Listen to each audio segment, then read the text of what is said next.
dear students, welcome back to my channel Physics SPC. Laws of motion, NEET का एक question. A uniform rod of mass m pulled by force F on a smooth surface. The value of tension T in the rod varies with the distance x from the force and is according to the graph. ये चार graph रखें और ये force F है और जिस force वाले and से x डिस्टेंस पर एक पॉइंट है वहाँ पर टेंशन T हम लेट कर लेते हैं कि ये T है इधर की तरफ।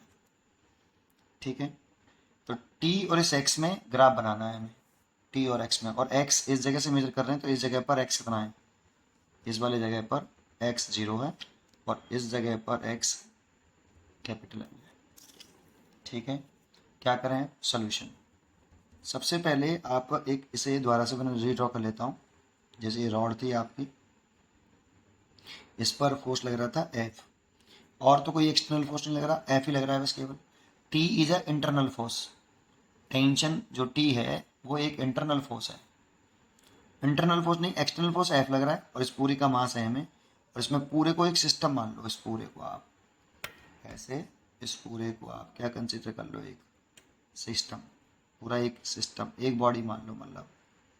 ठीक है, तो net force on the system, net force external force on the system.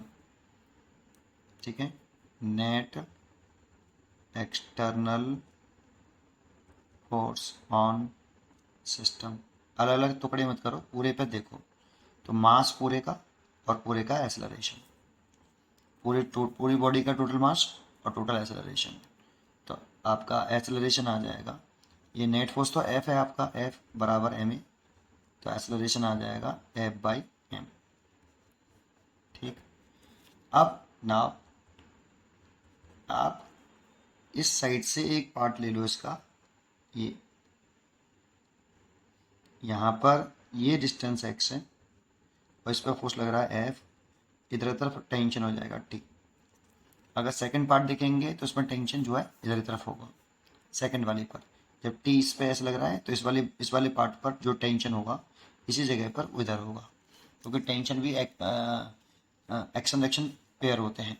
ठीक है, अब इस पूरे सिस्टम में एक्सेलरेशन जब इधर था तो इसमें भी एक्सेलरेशन इधर की तरफ होगा। सॉल्व कर लो। अब इस वाले पोर्शन का, पहले इस वाली बॉडी का हमें मास निकालना पड़ेगा कि इस बॉडी का मास कितना है। तो इसका मास कैसे निकालें, तो देखो एल लेंथ का जो मास है वो कैपिटल है, तो एक का कितना होगा m/l, और कितनी लेंथ का निकालना है, x लेंथ का जो मास होगा वो निकालना है। x लेंथ का मास होगा m/l मल्टीप्लाइड बाई x। ये जो मास हो गया वो x लेंथ का हो गया, तो इस लेंथ का जो मास हो गया, बॉडी का जो मास है इसका, वो हो गया m/l इंटू x। ठीक है, नेक्स्ट पेज पर करते हैं। अब क्या है इसमें क्वेश्चन खत्म। तो आप जो है नेट फोर्स निकाल लो इस ब्लॉक पर। नेट फोर्स ऑन पार्ट, क्या नाम दूँ,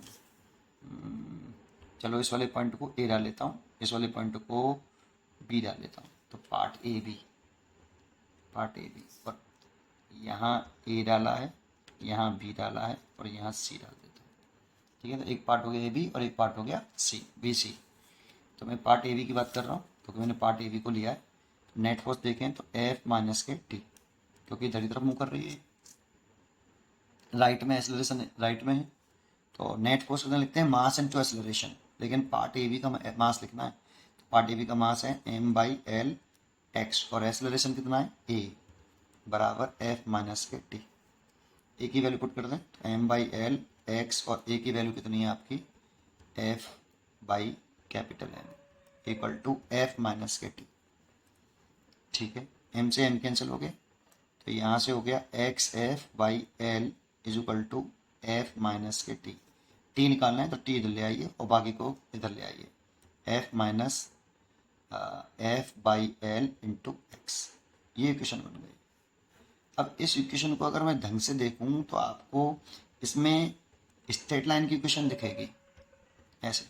ये देखो, इसको ऐसे लिख लिया मैंने, ऐसे। अब इसकी कंपेयरिंग अगर मैं स्ट्रेट लाइन की इक्वेशन से करूं, इक्वेशन ऑफ स्ट्रेट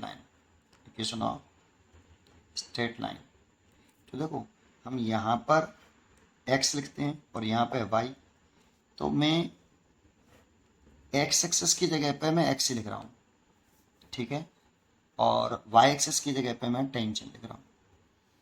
अगर मैं इसकी कंपेयरिंग y बराबर एम एक्स प्लस सी से करूँ तो देखो ये होता है y इंटरसेप्ट, तो यहाँ पर y इंटरसेप्ट हो गया f। अब y इंटरसेप्ट कितना आया आपका, पॉजिटिव आ रहा है, y intercept is equal to कितना, f। जानते हो y इंटरसेप्ट किसे कहते हैं आप, अगर स्ट्रेट लाइन y एक्सिस को यहाँ काटती है, मान लो कोई भी स्ट्रेट लाइन है, कैसी भी बना लो, जैसे मैं ऐसे ना देता हूँ, अब कुछ भी बना देता हूँ, जैसे ऐसे ना दी मैंने, तो ये स्ट्रेट लाइन है, मान लो स्ट्रेट लाइन y एक्सिस को यहाँ काट रही है, ये ऑरिजिन है, तो यहाँ से यहाँ तक की जो डिस्टेंस होती है इसे y इंटरसेप्ट बोलते हैं। तो इसमें y इंटरसेप्ट पॉजिटिव है, कैसा है देखो पॉजिटिव है, तो y इंटरसेप्ट तो पॉजिटिव है। अब जैसे यहाँ पे y एक्सिस को कट करेगी, वहाँ पर टेंशन को कट करेगी, y एक्सिस की जगह पे है कौन, टेंशन है, ठीक है, एक बात। दूसरी, इसमें ये एम क्या चीज़ है, देखो एक्स एक्स है, एक्स की जगह पे एक्स लिख रखा है और टी की जगह पे वाई लिख रखा है, तो एम की जगह पे लिखा है माइनस के F by L, that mean slope कैसा है, slope of straight line, slope of straight line, slope of straight line जो एम है दैट मीन्स टेन थीटा है, वो आपका माइनस के एफ बाई एल है। नेगेटिव है, स्लोप नेगेटिव भी है और कांस्टेंट भी है, क्योंकि जो फोर्स है कैपिटल एफ वो बदल नहीं रहा, कांस्टेंट फोर्स है, और एल भी कांस्टेंट है, लंबाई बदल नहीं रही, तो नेगेटिव और कांस्टेंट है स्लोप। नेगेटिव है इसलिए स्लोप, जानते हो क्या होता है, एंटी क्लॉकवाइज एंगल का टेंजेंट होता है, इस एंगल का जो टेंजेंट होगा वो स्लोप होगा। अब थीटा अगर ऑब्ट्यूस होगा तो स्लोप नेगेटिव आएगा, और स्लोप अगर थीटा एक्यूट हुआ तो स्लोप पॉजिटिव आएगा। हमें स्लोप कैसे चाहिए, देखो यहाँ पे स्लोप कैसे कंपेयरिंग करिए, माइनस का है। दूसरी बात कांस्टेंट भी है, इसीलिए स्ट्रेट लाइन आएगा, इसीलिए ऐसे बना देंगे इस लाइन को, ऐसे, सॉरी ऐसे। जानते हो यहाँ पे ये हो गया y इंटरसेप्ट आपका, y इंटरसेप्ट ये वाला, और ये t के बराबर हो गया आपका, ऐसे, सॉरी f के बराबर, ये f यहाँ पे, और इसका स्लोप हो गया, ये देखो ये नेगेटिव है, देखो ये स्लोप हो गया नेगेटिव, इसका थीटा स्लोप जो है ऑब्ट्यूस आ रहा है आपका यहाँ पे, तो M is equal to ten theta, और थीटा इस जगह पर ऑब्ट्यूस है, और ऑब्ट्यूस है इसीलिए ये कैसा आएगा, नेगेटिव, इसीलिए हमने ऐसा बनाया बेटा। और फिर भी सोचो, अगर इसमें मैं x बराबर 0 रख दूँ तो x बराबर 0 पर t बराबर f होगा, तो देखो x बराबर 0 पर यहाँ पे देखो, यहाँ पर x बराबर 0 है और t बराबर f है, इस वाले पॉइंट पर x की वैल्यू देखो 0 है और t की वैल्यू देखो f है ना, तो ये ग्राफ ये बनेगा इसका ग्राफ। उम्मीद करता हूँ कि आपको समझ में आया होगा, इसीलिए इसका आंसर होना चाहिए A is a correct choice, A is a correct choice. पढ़ते रहिए और खुश रहिए, थैंक यू।